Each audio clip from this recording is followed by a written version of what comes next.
Hello दोस्तों, मैं लवलेश श्रीवास फिर से आपका एक बार लवलेश मैथ्स में स्वागत करता हूं। दोस्तों, आज हम आरआरबी एनटीपीसी के कुछ मोस्ट इंपॉर्टेंट सवाल देखने वाले हैं। वो कहते हैं, ना खुदा से होता है ना फकीर से, ना किस्मत से होता है और ना लकीर से। जो तुम चाहो और वो ना मिले तो समझ लेना कुछ और अच्छा लिखा है ऊपर वाले ने आपके तकदीर में। बस यही सोचकर आगे बढ़ना है। ठीक है, तो देखिएगा, पहला सवाल बहुत इंपॉर्टेंट सवाल है कि भाई 104 और 148 के बीच कि सभी सम संख्याओं का क्या निकालना है, औसत निकालना है। मेरे प्यारे दोस्तों, एक चीज आपको पता होगा कि भाई जब हम कहते हैं कि जब संख्याओं के बीच समान गेप हो जाता है, कब संख्याओं के बीच समान गेप हो जाता है ना, समान गेप होने पर हमारा क्या है कॉन्सेप्ट कि भाई समान गेप मान लो हो जाए, समान, है ना, अंतर बोल सकते हैं, समान अंतर। अब ये समान अंतर कहां देखने को मिलेगा? तो मैंने कहा कि भाई सभी सम संख्याओं में, विषम संख्याओं में, प्राकृतिक संख्या हो या किसी अंक के गुणज हो सकते हैं, है ना, इन सभी में अंकों के बीच जो डिफरेंट होता है वो समान होता है।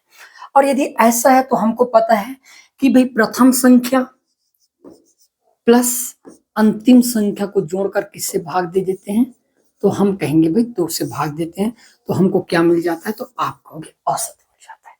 ठीक है दोस्तों, तो यहां पर देख बोला गया है कि भाई 104 और क्या बोला गया है कि 148 के बीच। मैं इसको भी शामिल कर लेता हूं, मुझे कोई प्रॉब्लम नहीं है। तो आप कहोगे, एक तो मैं लूंगा 104 प्लस दूसरा लिख सकते हैं हम 148, और इन दोनों को जोड़कर मैं 2 से भाग दे देना चाहता हूं।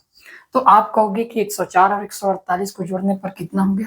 तो मैंने कहा भाई 252, और 252 को यदि 2 से भाग देता हूं तो आप कहोगे 2 एक कम 2 और 26 दूनी 52 होता है। तो औसत कितना हो जाएगा दोस्तों? तो हमारा औसत यहाँ पर हो जाएगा 126। ऑप्शन नंबर जो डी होगा ये क्या हो जाएगा? करेक्ट आंसर हो जाएगा। आए भाई समझ में? आगे बढ़ते हैं, देखिएगा अगला सवाल। 222 और 250 के बीच की सभी सम संख्याओं का औसत आपको क्या करना है? ज्ञात करके बताना है। मेरे प्यारे दोस्तों, हम बीच में बोला गया तो बीच में क्या रखा है भाई? बीच में बोल दिया इसका मतलब आपको भटकना नहीं है ना?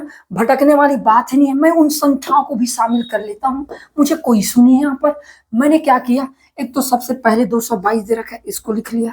ठीक है, उसके बाद यहाँ पर कौन सा अंक दिया गया है? 250, इसको भी लिख देता हूं, और इन्हीं दोनों को लिखकर हम 2 से क्या कर देते हैं? भाग दे देते हैं। क्लियर है? आप देख पाओगे कि 222 और 250 कितना हो गया? तो 200 और 200 400, 22 और 50 72 हो गया, मतलब 472। और 472 को यदि हम 2 से भाग देते हैं तो आप कहोगे 2 दूनी 40, 2 दूनी 4, और 72 का आधा कितना होता है? तो मैंने कहा 36। तो आपका औसत क्या हो जाएगा दोस्तों? तो औसत हो जाएगा 236। ऑप्शन नंबर जो सी होगा ये हमारा क्या होगा? यहाँ पर करेक्ट आंसर हो जाएगा। क्लियर है भाई? मैंने कुछ नहीं किया यहाँ पर, है ना भाई? यहाँ पर भी सम संख्या की बात है, और जब जब सम संख्या की बात होगा तो हमेशा याद रखना बीच वाली संख्या औसत होता है, संख्याओं के बीच समान अंतर होता है। और जब संख्याओं के बीच समान अंतर है, इसका मतलब हम पहली संख्या और आखिरी संख्या को जोड़कर, है ना, 2 से भाग दे सकते हैं। चाहे इसको आप शामिल करोगे तो, और नहीं करोगे तो भी औसत में कोई चेंजेस नहीं आएगा। ये गांठ बांध कर रख लो यार। क्लियर है? देखिएगा अगला सवाल। 113 से 159 तक की सभी विषम संख्या। अब बात यहाँ पर विषम संख्या की है, तो विषम संख्या तो क्या उनके बीच अंतर समान नहीं होगा क्या? अंतर अभी भी तो समान ही होगा। और जब अंतर समान होगा तो मेरे प्यारे दोस्तों मैं वही कॉन्सेप्ट लगाऊंगा। एक तो मुझे दिया गया 113, बोला क्या है यहाँ पर? सभी विषम संख्याओं को लेना है। तो मैं लास्ट में क्या दिया गया 159 को भी मैंने क्या कर दिया? लिख ही देता हूं, और इन दोनों को जोड़कर हम 2 से क्या कर देंगे? भाग दे देंगे।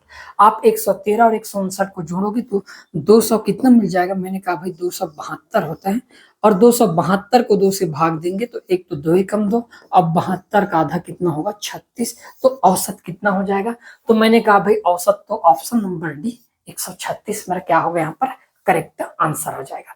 क्लियर है दोस्तों? आगे बढ़ते हैं, देखिएगा अगला सवाल। ये रहा, बहुत सिंपल सवाल है कि भाई 21 से 39 तक की सभी प्राकृतिक संख्याओं की औसत ज्ञात करना। अब यहाँ पर प्राकृतिक संख्या है तो मैं शुरू में बताया था कि भाई जब संख्याओं के बीच समान अंतर हो तो बीच वाली संख्या को औसत माना जाता है। और निकालेंगे कैसे बीच वाली संख्या? पहली संख्या और आखिरी संख्या, भले आप इन संख्याओं को शामिल कर दो, इससे कोई मैथ्स पर, है ना, फार्मूला बनाने के तरीका पर कोई प्रभाव नहीं पड़ेगा। हम तो लिखेंगे पहली संख्या 21 और अंतिम संख्या लिख देंगे 39, और इन्हीं दोनों को दो जोड़कर हम किससे भाग दे देंगे दोस्तों, 2 से।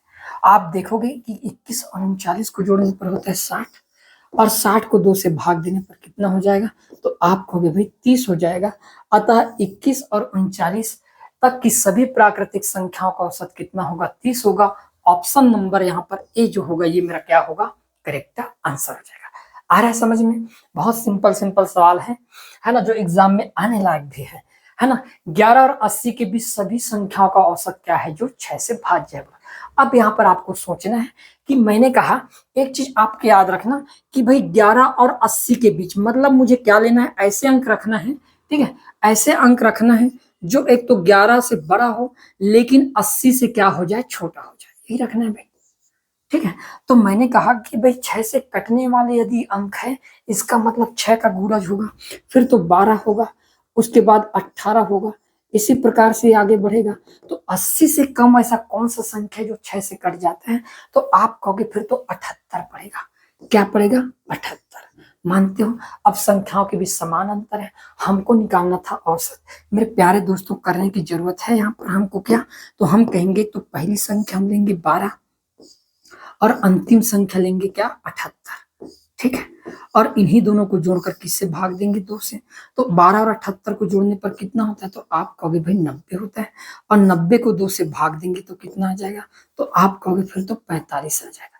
तो इसका औसत क्या होगा, तो मैं समझ गया कि भाई 45 होगा। ऑप्शन नंबर डी जो होगा ये हमारा क्या हो जाएगा दोस्तों, यहाँ पर करेक्ट आंसर हो जाएगा। और ऐसे आपको क्या करना है, इन सवालों को बनाना है। आए भाई सभी को समझ में? मैंने क्या किया कि भाई हमको बोला गया है कि 11 और 80 के बीच की सभी संख्याओं को फाइंड आउट करना था जो 6 से कट जाता हो।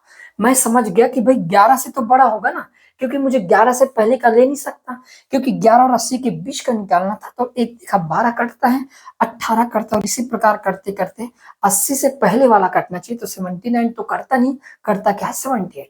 अब हमने देखे कि भाई पहली संख्या और अंतिम संख्या को जोड़कर 2 से भाग दिए, तो औसत कितना आ गया हमारे पास, तो 45 आ गया।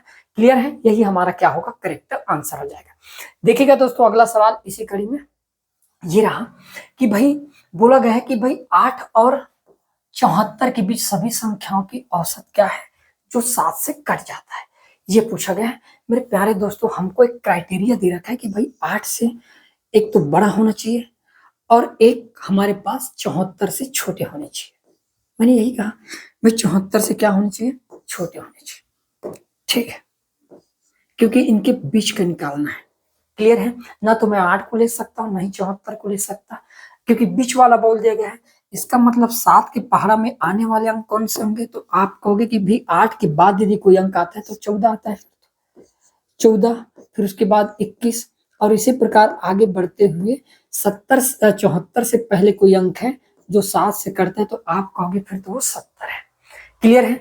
अब यहाँ पर हम क्या करेंगे, एक तो हमको पहला अंक लेना है, तो भाई पहला अंक क्या है, आप कहोगे 14, और अंतिम अंक क्या है, मैं कहा 70 है।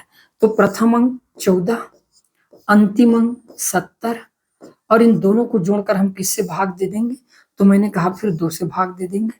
74 और 70 को जोड़ने पर कितना हो गया, मैंने कहा 84, और 84 को 2 से भाग देंगे मेरे प्यारे दोस्तों, तो कितना आ जाएगा, मैंने कहा भाई 42। तो इन संख्याओं का औसत क्या होगा, 42 होगा, जो 7 से क्या होगा, कट जाएगा, वो भी 8 और 74 के बीच आने वाली संख्या होगा। क्लियर है? तो मेरा करेक्ट आंसर क्या होगा, ऑप्शन नंबर जो सी होगा दोस्तों, ये यहाँ पर हमारा क्या होगा, राइट आंसर हो जाएगा। क्लियर है भाई?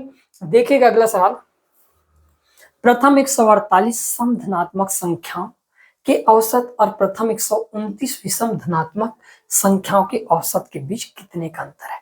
अब मैंने एक चीज कहा कि भाई मुझे बोला गया है कि प्रथम, है ना, एक तो बोल दिया गया कि भाई फर्स्ट कितना 148 इवेंट नंबर, ठीक है, इवेंट नंबर, ठीक है। अब 148 और फिर बोल दिया गया है कि मुझे फर्स्ट कितना है, ये 129 ऑड नंबर, ऑड नंबर, इन्हीं दोनों के बीच क्या ज्ञात करना है, अंतर। तो मेरे प्यारे दोस्तों एक चीज याद रखना, जब हमको सम संख्या बोल दिया जाए, प्रथम सम संख्याओं का औसत, तो हम क्या करते हैं, केवल इसमें एक ऐड करके निकाल देते हैं। मैंने कहा 148 है, तो 148 जो विषम संख्या होगा इसका औसत कितना होगा, तो मैं समझ गया कि भाई इसका औसत तो फिर 149 होगा। ठीक है, यदि मुझे बोल दिया जाए कि पहली 129 विषम संख्याओं का औसत, तो मैं समझ गया कि इसका औसत ये सेम टू सेम रहता है, 129 का 29। ये ऐसा क्यों हो रहा है भाई, तो इसके लिए समझना ये है आपको कि मैंने ये कह दिया, मान लो कि भाई प्रथम 148, तो भाई 148 की बात नहीं है यहाँ पर, है ना। मैंने कहा प्रथम सम संख्या तो 2 हो गई, मानते हो आप चीज, तो 148 नंबर का कितना होगा, तो आप कहोगे कि 148 का दूना कितना होता है, तो मैंने कहा भाई 148 का दूना फिर तो 296 होता है। अब प्रथम संख्या 2, अंतिम संख्या 296 जोड़ देंगे तो कितना हो जाएगा, तो आप कहोगे भाई 298, और 298 को 2 से भाग दोगे तो कितना आ जाएगा, तो भाई ये 14 बार में और फिर 9 बार में, तो औसत कितना आएगा 149। मतलब हमारे पास 148 था, हमने एक जोड़ते तो हमको औसत मिल सकता था, उसी प्रकार 149 मिल गया। विषम संख्या में क्या होता है, जितने भी संख्या दिया रहता है वही उसका क्या होता है, औसत होता है। मुझे पूछा गया कि इन दोनों संख्याओं में अंतर कितने का होगा। मेरे प्यारे भाई 149 और 129 में अंतर करने पर कितने का अंतर आ जाएगा, 20 का। तो मेरा करेक्ट आंसर क्या होगा, 20 हो जाएगा।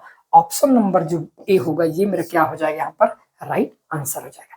आया भी समझ में। तो ये रहा आज का हमारा इंपॉर्टेंट क्लास, इंपॉर्टेंट क्वेश्चन के साथ। अगले क्लास में, कल की क्लास में हम बेहतरीन सवालों के साथ फिर मिलेंगे। धन्यवाद।